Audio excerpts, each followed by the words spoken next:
તો મિત્રો હમણાં ભાવનગરમાં જે લઠ્ઠાકાંડ બન્યો એ ઘટના વિશે તો તમે જાણતા જ હશો મિત્રો કે નકલી દારૂ પીવાથી 13 લોકોનું મોત થયું છે અને બીજા હજી સારવાર હેઠળ છે અને મોતનો આંકડો છે એ દિવસે દિવસે વધતો જ જાય છે મિત્રો।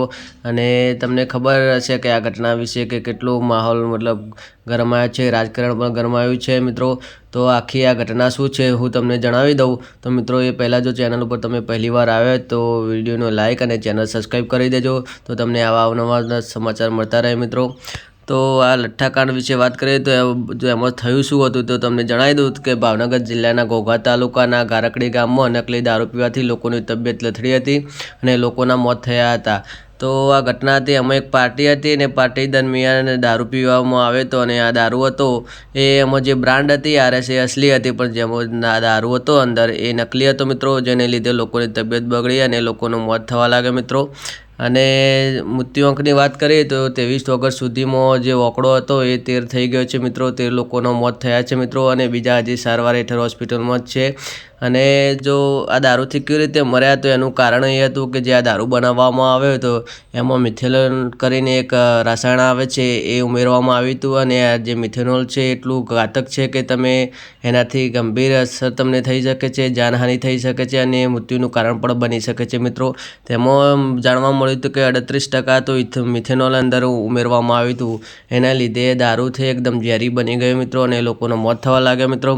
તો નકલી દારૂ બનાવવામાં કેવી રીતે આવે તો વાત કરીએ તો તે જે કાચો માલ હતો એ મધ્યપ્રદેશથી લાવવામાં આવ્યો હતો મિત્રો।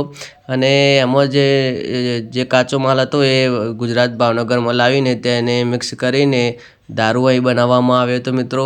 અને તેના પર જે પોલીસ કાર્યવાહી કરવામાં આવી એની વાત કરીએ તો એમાં જે FIR થઈ હતી એમાં 21 લોકોનું નામ આવ્યું છે અંદર, કે આ 21 લોકો આ ધંધા સાથે જોડાયેલા હતા મિત્રો। તે 21 સામે જે કાર્યવાહી કરવામાં આવી છે અને 13 આરોપી હતા એની ધરપકડ કરવામાં આવી છે તેમાંથી, અને એમને 10 દિવસના રિમાન્ડ પર મોકલવામાં આવે છે મિત્રો। અને તેમાં વિસ્તારના જે પોલીસ હતા પોલીસ પ્રશાસન એની પર પણ કાર્યવાહી કરવામાં આવી છે। તે પોલીસ સ્ટેશનના જે PI હતા અને એના સહિત 5 પોલીસકર્મીઓ હતા તેઓ જે જિમ્મેદાર હોય છે તેઓને સસ્પેન્ડ કરી દેવામાં આવે છે મિત્રો।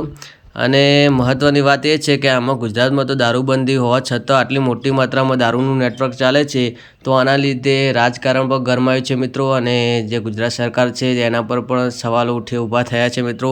અને અત્યારે તમે જોતા હશો કે આમ આદમી પાર્ટી અને કોંગ્રેસ ને બધા જે વિપક્ષવાળા પાર્ટીવાળા છે એ સરકાર ઉપર સવાલો કરી રહ્યા છે અને રાજીનામું માગી રહ્યા છે મિત્રો। તો તમને આખી આ ઘટના વિશે સારી રીતે સમજણ પડી ગઈ છે મિત્રો।